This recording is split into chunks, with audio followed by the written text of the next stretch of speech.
संधान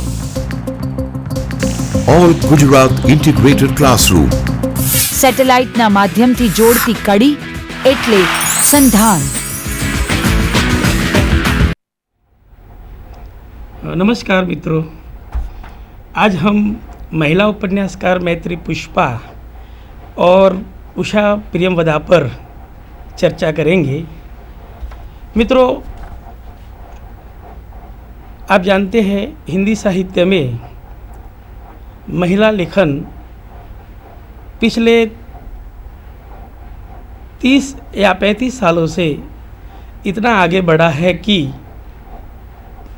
पुरुष लेखक भी सकते में आ गए हैं।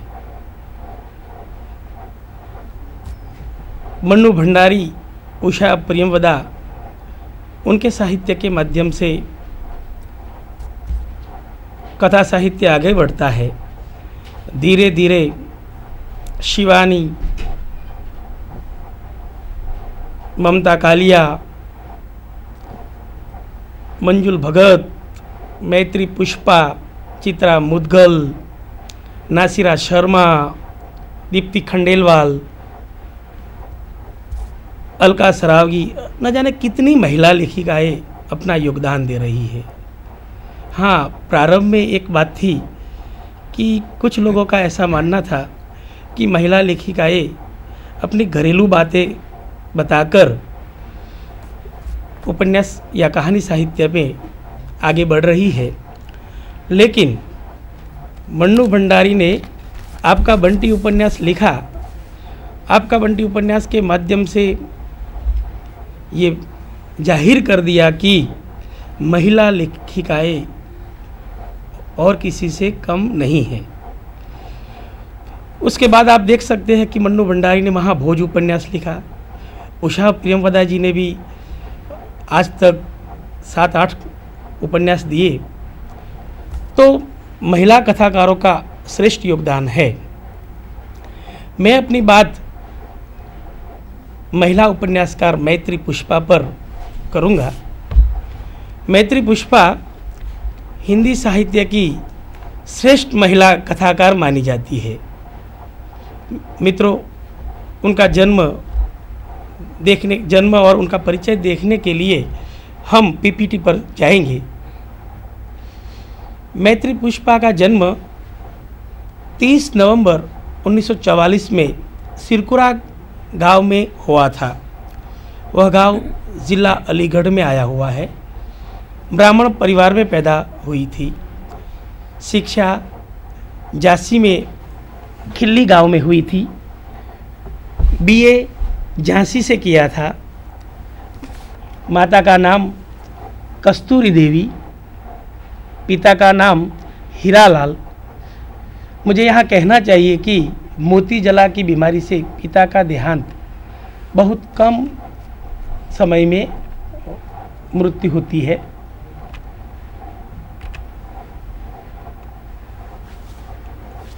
पिता की मृत्यु के बाद उनकी माता ने पढ़ना प्रारंभ किया।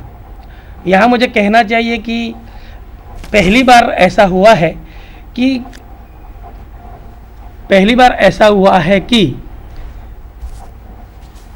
पति मर जाने के बाद पत्नी स्कूल में पढ़ने जाती है।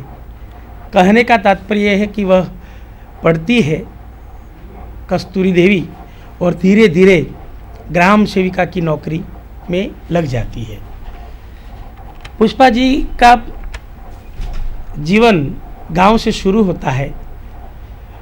माँ की नौकरी की वजह से माँ के प्रेम से वंचित रहती है। यहीं से पुष्पा जी का जीवन शुरू होता है। पुष्पा जी ने अभी तक 9 उपन्यास लिखे हैं। पहला उपन्यास है स्मृतिदंश, 1990 में लिखा गया था। हालांकि सामाजिक उपन्यास है। दूसरा उपन्यास है बेतवा बहती रही, 1993 में उपन्यास लिखा गया। हालांकि वह राजनीतिक एवं सामाजिक उपन्यास है। उसके पश्चात इदम न मम 1994 में उपन्यास लिखा गया, उनको महाकाव्यात्मक उपन्यास भी कहा जाता है। यहाँ मुझे आपको बताना चाहिए कि 94 में चाक उपन्यास लिखकर हिंदी साहित्य में एक गहरी पैठ बनाई। चाक उपन्यास भी सामाजिक एवं सांस्कृतिक उपन्यास माना जाता है। उसके पश्चात झूला नट 1999 में लिखा गया और उसके बाद सन 2000 में अलमा कबूतरी उपन्यास लिखा गया। उसके बाद अगन पाखी 2001, विजन 2002, कस्तूरी कुंडल बसे वो भी 2002 और 2008 में त्रियाहट। मित्रों, यहाँ मुझे कहना चाहिए कि कस्तूरी कुंडल बसे कई लोग उनको आत्मकथात्मक उपन्यास मानते हैं और कई लोग उसको आत्मकथा भी मानते हैं। मैं दोनों तरफ में अपना विचार व्यक्त करूंगा कि भाई आत्मकथात्मक उपन्यास भी है और आत्मकथा भी है। और एक आत्मकथा उनकी बाद में आती है, गुड़िया भीतर गुड़िया। वो वास्तव में एक आत्मकथा है। कहानी संग्रहों की बात करें तो मित्रों 1991 में चिनार कहानी संग्रह आया, उसमें 12 कहानियों का संग्रह है। ललमनिया 1996 में कहानी संग्रह आया, उसमें 10 कहानियाँ हैं। गोमा हस्ती है, उसमें 10 कहानियाँ हैं। उसके बाद 10 प्रतिनिधि कहानियाँ 2006 में आई, उसमें एक ही कहानी नहीं थी।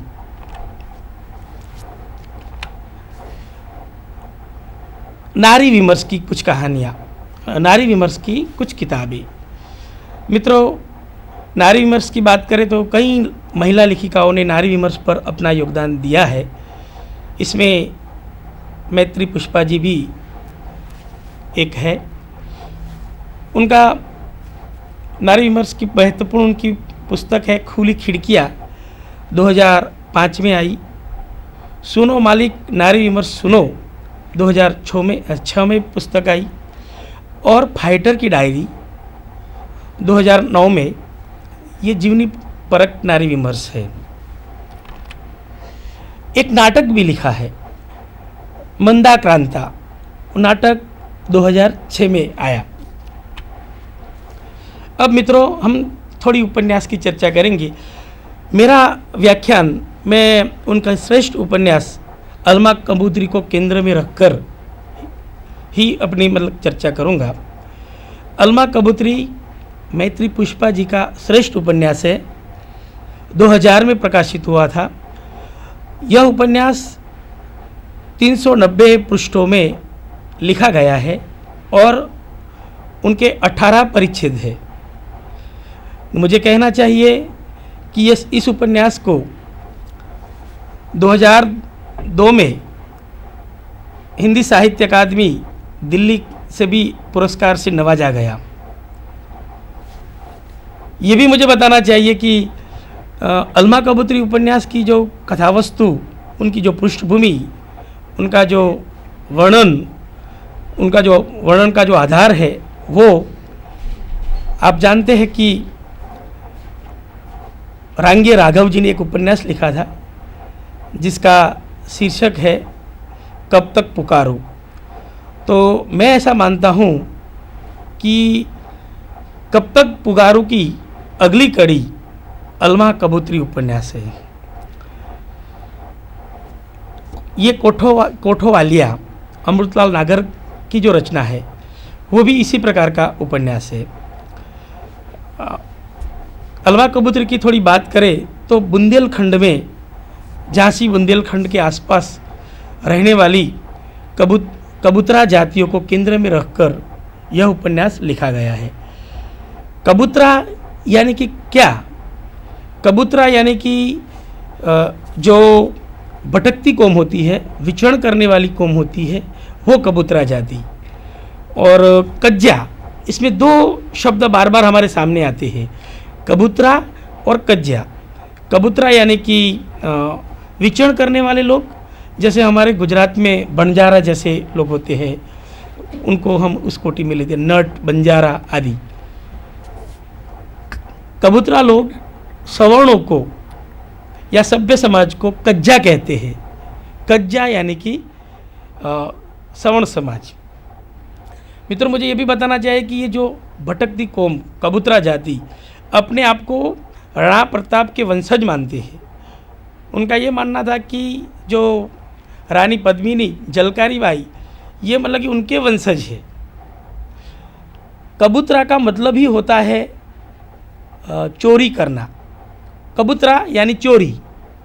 कोई भी कबूतरा, लोग बस में बैठे या कहीं से गुजरते हैं तो तुरंत हम लोग यही कहते हैं कि हम लोग यानी कि झांसी और बुंदेलखंड के आसपास के लोग कि ये चोरनी या चोर आए। इस उपन्यास के पात्रों की बात करें तो कबूतरा जाति के पात्र इस प्रकार है: कदमबाई, भूरी, अलमा, राणा राम सिंह, सरमन, दुल्हन, केहर सिंह, दुर्जन सिंह, ये सभी कबूतरा जाति में आते हैं। ऐसा कह सकते कि एक प्रकार की पिछड़ी जाति या दलित जाति या आदिवासी जाति। सभ्य समाज का चित्रण भी इस उपन्यास में आया है। तो सभ्य समाज का प्रतिनिधित्व करने वाला प्रमुख पात्र जो है उसमें मनसाराम, जोधा, करण, धीरज जो है मनसाराम का भांजा है, सूरजभान और श्रीराम शास्त्री। दो समाज हमारे सामने इस उपन्यास में आते हैं। इस उपन्यास की विशेषता यह है कि इस उपन्यास में जो प्रमुख पात्र अलमा जो है काफ़ी आधे उपन्यास के बाद आती है। मैंने देखा है कि कोई भी उपन्यास में प्रमुख पात्र होता है या जिस पात्र के आधार पर उपन्यास का नामकरण किया गया हो वो पात्र पहले आ जाता है, लेकिन इस उपन्यास में ऐसा नहीं होता है। इस उपन्यास में अलमा लगभग उपन्यास के मध्य में आती है, फिर भी पूरे उपन्यास की केंद्र बिंदु अलमा ही रहती है। तो कथा के प्रारंभ में जब हम बात करते हैं तो कथा का प्रारंभ कदमबाई से होता है। कदमबाई, जिसका पति जंगलिया, शिव सिंह जंगलिया, ये लोग भटकते रहते हैं और कई गाँवों में बस जाते हैं, फिर कुछ दिन वहाँ रहते हैं, फिर आगे चले जाते हैं। तो ये जो कबूतरा जाति होती है उस पर सवर्णों द्वारा कैसा अत्याचार होता है उसका चित्रण हम सभ्य समाज यानी कज्जाओं के द्वारा देख सकते हैं। कदमबाई स्वरूपमान स्त्री थी। उनका पति शिव सिंह जंगलिया उनके साथ अच्छी तरह से रह रही थी, लेकिन मनसाराम की आंखों में, मनसाराम जो सभ्य समाज का प्रतिनिधि पात्र है, उनकी आंखों में बस जाती है। इसीलिए किसी न किसी तरह जंगलिया का खून करवा के बाद में कदमबाई का पति का रोल अदा करता है। हम देख सकते हैं कि आदिवासी जातियों का या ये कबूतरा जातियों का इतना यौन शोषण पुलिस एवं कज्जा द्वारा होता है वो शायद कहीं पर भी नहीं होता होगा। मुझे यहाँ बताना चाहिए कि आज आज़ादी के 65 या 64 साल हो गए हैं, लेकिन वहाँ इन जाति के लिए स्वतंत्रता अभी तक नहीं आई है। आज भी वो गुलामी में जी रहे हैं।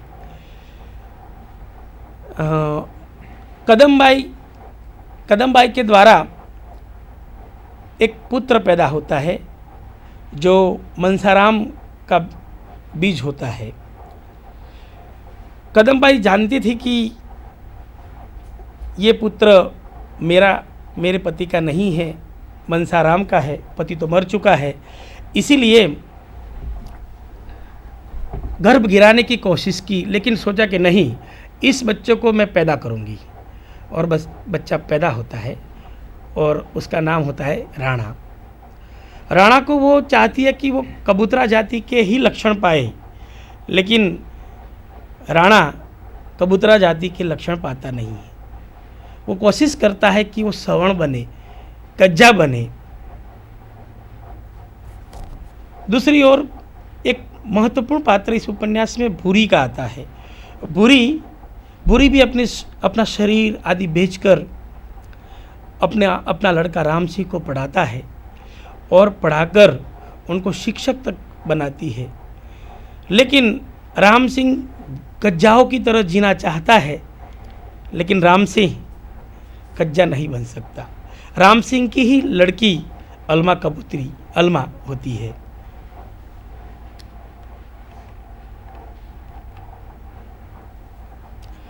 थोड़ी जानकारी मैं दे दूं मनसाराम की।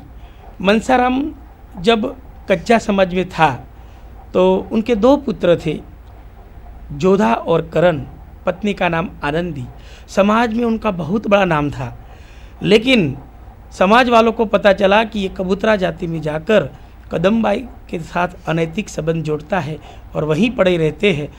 तो सभी कज्जा समाज ने उनको निष्कासित कर दिया, उनको समाज में से निकाल दिया, यहाँ तक कि ज़मीन जायदाद में से भी बर्खास्त कर दिया।